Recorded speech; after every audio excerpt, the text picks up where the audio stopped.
ஒரு சூப்பர் டேஸ்டியான mutton biryani recipe.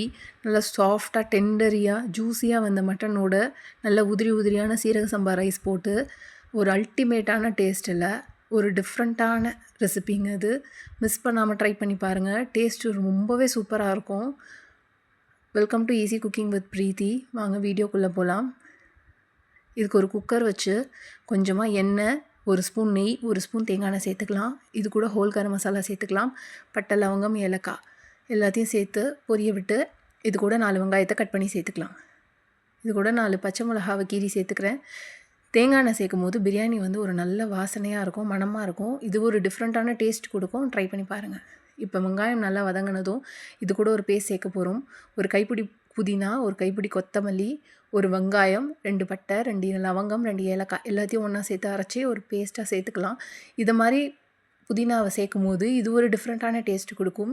பிரியாணியில் நம்ம டிஃப்ரென்ஸ் காட்டினோன்னா இதை மாதிரி கொஞ்சம் மாற்றி செஞ்சு பார்க்கும்போது ஒரு அல்டிமேட்டான டேஸ்ட் கிடைக்குங்க. ட்ரை பண்ணி பாருங்கள். இந்த பிரியாணி எல்லாருக்கும் ரொம்பவே பிடிக்கும். இப்போது இதில் தேவையான இஞ்சி பூண்டு பேஸ்ட் சேர்த்துக்கலாம். நான் ஒரு 3 டேபிள் ஸ்பூன் இஞ்சி பூண்டு பேஸ்ட் சேர்க்குறேன். இது சேர்த்து நல்லா வதக்கிக்கலாம். இஞ்சி பூண்டு பேஸ்ட் வதங்கினதும் அது கூட 3 தக்காளியை கட் பண்ணி சேர்த்துக்கிறேன். இப்போ பாருங்கள், எல்லாம் ஒன்றா சேர்ந்து நல்லா வதங்கி வருது. இந்த ஸ்டேஜில் இந்த பிரியாணிக்கு தேவையான உப்பு போட்டுக்கலாம்.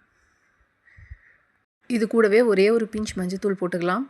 யூஸ்வலாக பிரியாணிக்கு மஞ்சத்தூள் சேர்க்கக்கூடாதுங்க. அதோட ஒரிஜினல் கலர் தான் எப்போவுமே இருக்கும். இது மாதிரி மசாலா அரைச்சி சேர்க்கும் போது மஞ்சத்தூள் சேர்த்து பாருங்கள், பிரியாணி நல்லா கலர்ஃபுல்லாக இருக்கும். அது கூட ஒரு டீஸ்பூன் தனி மிளகாய் தூள் சேர்த்துக்கலாம். இப்போ எல்லாத்தையும் சேர்த்து நல்லா ஒன்றா வதக்கிக்கலாம். நல்லா எண்ணெய் பிரிஞ்சு வரணுங்க. இப்போ பாருங்கள், நல்லா எண்ணெய் பிரிஞ்சு வருது. இது கூட ஒரு 1/2 கப் தயிர் சேர்த்துக்கலாம்.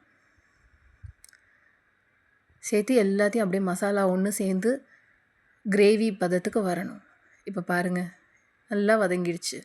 இந்த ஸ்டேஜில் கழுவி வச்சுருக்க 1 கிலோ மட்டன் சேர்த்துக்கிறேன். மட்டனை இந்த மசாலாவோடு வதக்கும் போது மசாலாவில் இருக்கிற எல்லா ஃப்ளேவரும் மட்டனுக்குள்ளே இறங்கும். சில பேர் தனியாக மட்டன் வேக வச்சு பிரியாணியில் சேர்ப்பாங்க. அது பிரியாணி கூடவே சேரவே சேராதுங்க. ஆனால் இந்த மாதிரி மசாலாவில் வதக்கி சேர்த்து பாருங்கள், மட்டன் நல்ல வாசனையாகவும் டேஸ்டியாகவும் இருக்கும். இப்போது இந்த பிரியாணிக்கு தேவையான தண்ணி ஊற்றிக்கிறேன். நான் ஒரு 1/2 லிட்டர் தண்ணி ஊற்றிருக்கேன். மூடி போட்டு 2 விசில் கொடுத்துருங்க. விசில் கொடுத்து சின்னதாக்கி 1/4 மணி நேரம் வேகணும். அப்போ தான் மட்டன் நல்லா டெண்டரியாக வேகும். வெந்ததுக்கப்புறம் சவுண்ட் போனதுக்கப்புறம் திறந்து இதை ஒரு பிரியாணி பாட்டில் மாற்றிக்கோங்க. மாற்றிட்டு கொஞ்சமாக கொத்தமல்லி போட்டுக்கோங்க. கொத்தமல்லி போட்டு கொதித்த உடனே நம்ம 1/4 மணி நேரம் கழுவி ஊற வச்சுருக்கிற 1/2 கிலோ சீரக சம்பா ரைஸை நான் சேர்த்துக்கிறேன்.